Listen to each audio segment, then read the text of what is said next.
Welcome back to KMOT First News at 10. I'm John Jacklin.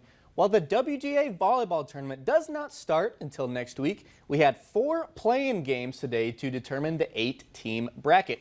The top 4 seeds, including 3-seeded Minot High, had a bye, but the 6-seeded Minot North Sentinels were in action. Sentinels hosting 11th-seeded Watford City tonight.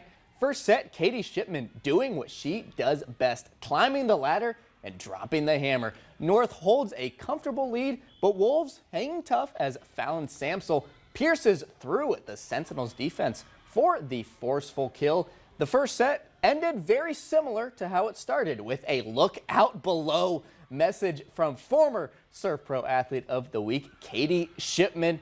Sentinels win in straight sets in what was their final home game of the year. Which brings us to the finalized 8-team bracket for next week's regional tournament hosted by Minot High. All home teams and higher seeds won tonight. 1-seed Century will face Williston.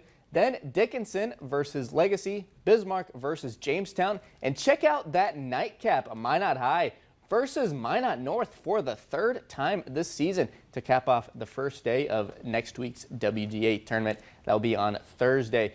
Earlier today, Minot State women's soccer concluded its regular season with a commanding 4-0 win against Minnesota State Moorhead. The Beavers finished conference play 8-3-3 and are winners of 4 straight.